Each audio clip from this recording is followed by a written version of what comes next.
Welcome back. Well, I am sure that a lot of you are familiar with NCCJ, which was originally National Conference for Christians and Jews, which later became the National Conference for Community and Justice.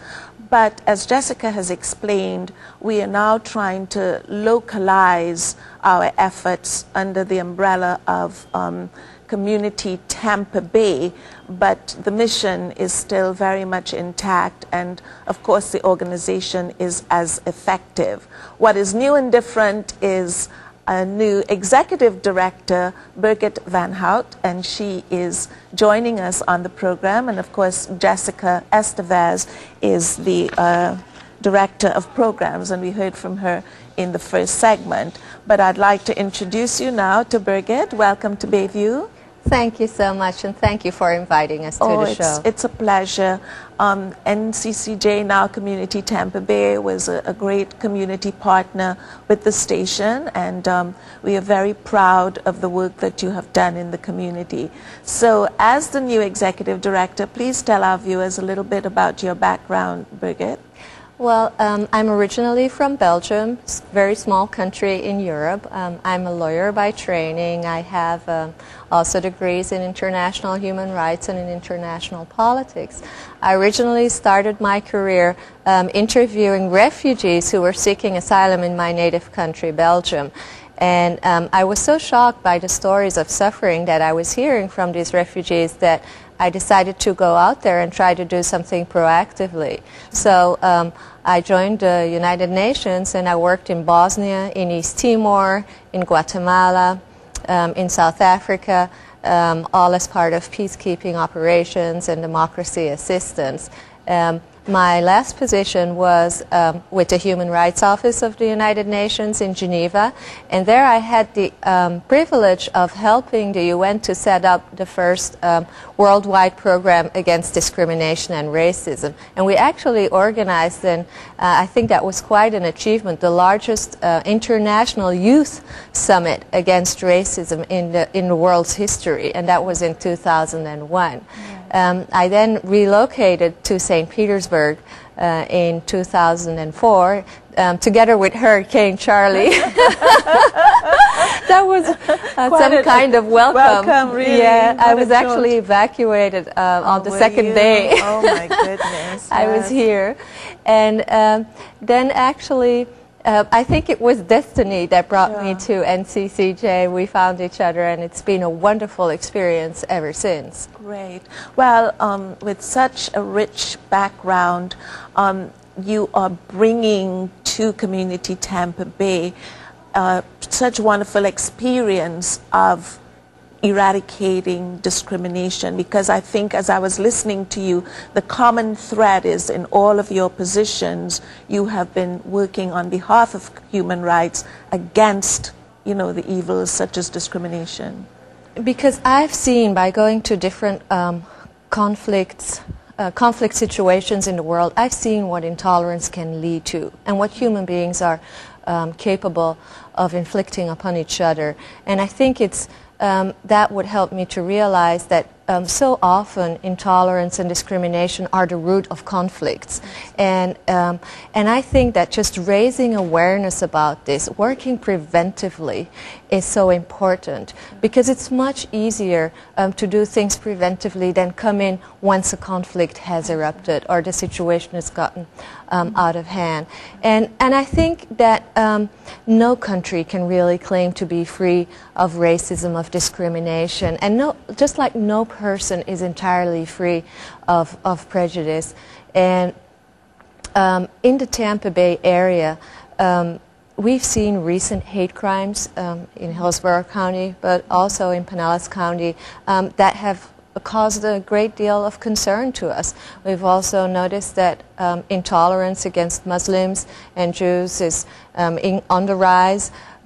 We find there is more and more bullying and violence in our schools. We've seen also a lot of hostility against sexual minorities, gays and lesbians. So there is a great need to help foster a dialogue between the different groups and create a more inclusive society. Moreover, the demographics in the Bay Area are changing very rapidly, and this is a community that is becoming more and more diverse. And the real question is, how can such a mix of people relate to each other and all have their own traditions and beliefs, while at the same time respecting the traditions and beliefs of others and having that cross-fertilization happen. So that is why we are here. That is why we do the work that we do to promote dialogue among all cultures, religions, and races. And our vision is really that of a community in which every individual is treated with dignity and respect, just making our community a more just community. Absolutely. Now, is there anything that is going to be new and different with Community Tampa Bay?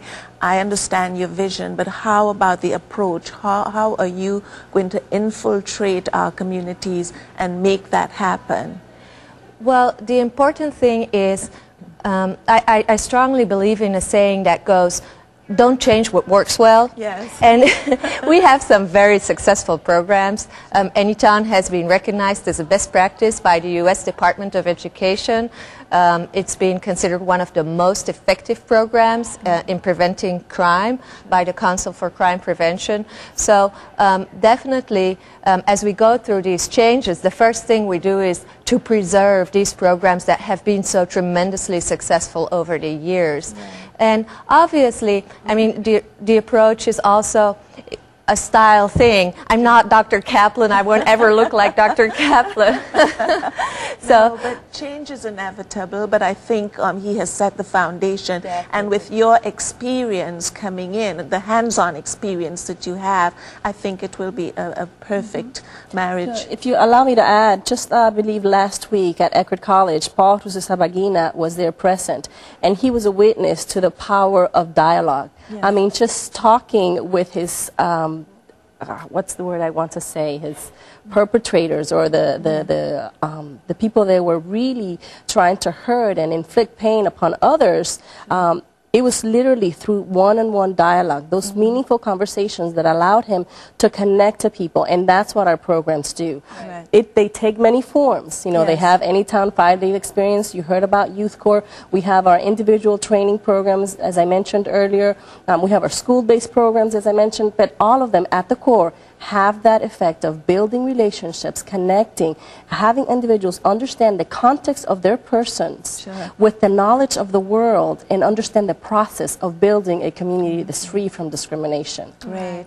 It's really all about changing the world one person at a time. Yes. I mean, we obviously live in a very big community also. We're talking about 2 million people, and if we want to touch all of their hearts and minds, but how we do that is we change the community by changing lives, and then we hope that these individuals that go through our programs become advocates for inclusion, whether it's in their neighborhood, in their school, at work, and that they just continue this message of inclusion and justice. Great. Well, it's wonderful to have you among our communities, and welcome to Tampa Bay area. Thank you. And good luck with your work going forward. I know it's quite a task, but I think we're in good hands. All of our communities can sigh with relief because, of course, Community Tampa Bay is continuing their good work. Well, thank you for joining me on the program, and when we come back after this message, we'll hear from 2 Anytown volunteers and graduates about that experience. Stay with us.